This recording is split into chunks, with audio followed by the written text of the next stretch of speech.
What up, world? It's your boy Ken and Corey, and I'm about to do a reaction to GloRilla speaking out about being arrested following a home break-in, saying that we were the victims. Let's see what's going on here. Glo, it's now been a little more than 2 months since this traumatic event took place. Why are you deciding to speak out now? Well, because I feel like me and my brother and sister, we were victims in this situation, but somehow they're trying to paint us out to be suspects, and I just feel like that's all the way wrong.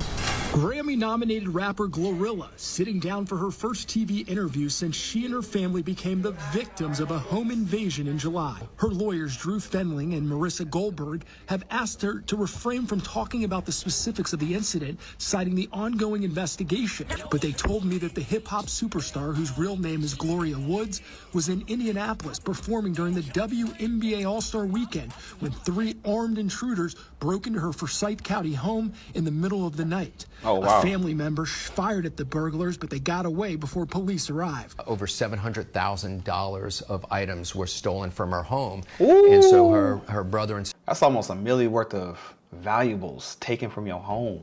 That's crazy. sister naturally called the police when this was all going on. But according to court documents, when investigators searched the home, they found a significant amount of marijuana and charged her with felony possession of marijuana. She voluntarily surrendered and was released on bond the same day. That's crazy. So you mean to tell me she got robbed, she called the cops, and then the cops are trying to arrest her? That's wild, bro. I've heard of cases like this and stuff like this happening. Like, I get it. If you find something that's illegal that someone might be in possession of or whatever, it's only illegal if you like find it or you like suspect them of doing that or having that, and then you go look for it, whatever, or you get like an actual warrant to look for it. But for a victim of a robbery to call you for their safety, you know, as a cop, for you to come into their home to help them, and then you turn around and victimize them some more by being like, oh, it just so happens that we found this gun laying in the corner. Do you have a license for that? Or it just so happens that we found this and that. Now, I get it. You know, some people can put themselves in jeopardy because once you allow the police to come into your home by saying, yes, you may enter, I guess that legally means they can see whatever is going on in your home and possibly arrest you. But that's crazy to me. I feel like there's got to be a fine line somewhere in there because there's so many people who have things in their homes that are probably illegal, blah, blah, blah, blah. But does that mean that if they call the cops about something else that's going on, like an attack on them, then that means you should now turn around and attack them some more by charging them with a felony? And we're not even talking like misdemeanor. This is a felony. Felonies carry with you unless you try to figure out some type of way to get it expunged or whatever. But kudos to GloRilla for hiring some lawyers and starting to lawyer up, because she probably was trying to do things the right way and hope that the investigation would clear her name, but obviously things are taking a left turn, so now she got to go to the news and now she got to do all this extra stuff because for some reason the cops just want to make her out to be a bad person. That's what it seems like so far.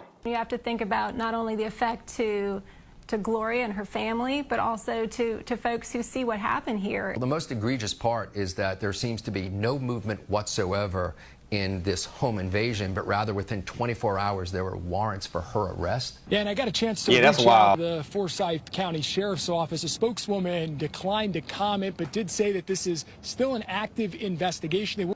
I bet they didn't want to comment on something like this because it's going to make your whole police station look bad, your whole department look bad. Like, this is dumb. This is like textbook, you know, hey, she's the victim. She called the cops. She needs help. Now, do you think someone who is trying to, I don't know, have a bunch of drugs in their house or sell it or consume it, whatever they're trying to do, would call the cops if they didn't actually need the cops and they weren't the victim here? Wow, like that, this is the type of stuff that makes people not like cops. This exact behavior is exactly why people start to go down the path of just not liking cops in the first place. And next thing you know, they start trying to take matters into their own hands by going to find the people who robbed them in the first place and try to get back. At least she's trying to go through the system. Now look, if the system fail you, hey man, I ain't gonna be mad at her or her family for whatever they're gonna do next, cause get back is a mug. Wouldn't go into the specifics. Also told me that they have turned over evidence collected at the scene. They're waiting for the GBI to test it. Now, also, GloRilla and her team, they are continuing. They say they're going to push for justice. Dang, man. And then they got her mugshot everywhere. Like, bruh. It's like the face she got right now, it just looked like, really? Like, y'all really about to do this? Like, we really going that far? That's crazy, bro. That's crazy. Investigators say marijuana was found after a burglary occurred at her home.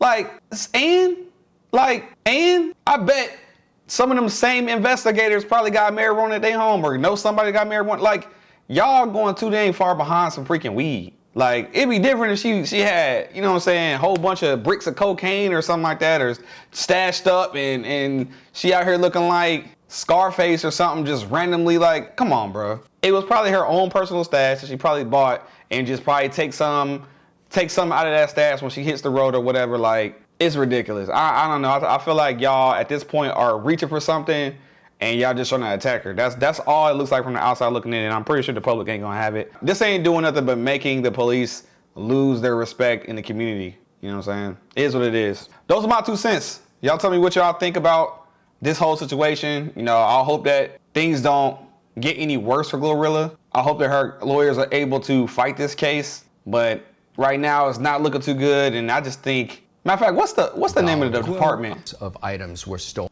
It's now I wonder what's the name of the department that charged her in the first place. been a little more than 2 months since this traumatic event took place. Why are you deciding to speak out now? Well, because I feel like me and my brother and sister, we were victims in this situation, but somehow they're trying to paint us out to be suspects, and I just feel like that's all the way wrong. Yeah. All right, I'm gonna follow this case. If I hear any more updates, then I'll definitely do another reaction. Maybe we can learn about it as we go, and hopefully things turn out in her favor. And they find the people, especially find the people who actually broke into her home. It had to be an inside job, because, you know, it had to be an inside job. It's usually, people who are close to you that set stuff like this up, especially when people get away like this. And it could have been worse. Everything could have been worse when you really think about it.